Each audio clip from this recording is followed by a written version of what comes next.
হাইমচর থানায় অগ্নি নির্বাপন, উদ্ধার ও প্রাথমিক চিকিৎসা বিষয়ক মহড়া। বিস্তারিত দেখুন ডেস্ক রিপোর্টে।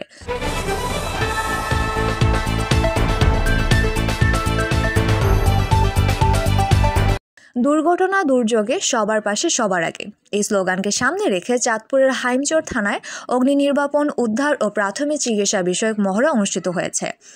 রবিবার 24 নভেম্বর সকালে হাইমচর থানা প্রাঙ্গণে এই মহড়া অনুষ্ঠিত হয়।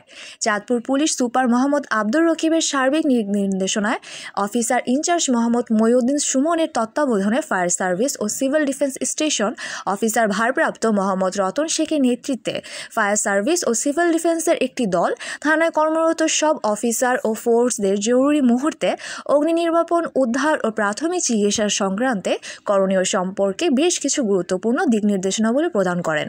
পাশাপাশি সবাইকে অগ্নিকাণ্ডের বিষয়ে আতঙ্কিত না হয়ে কিভাবে অগ্নিকাণ্ড মোকাবেলা করা যায় সেই বিষয়ে বাস্তব প্রশিক্ষণ প্রদান করেন।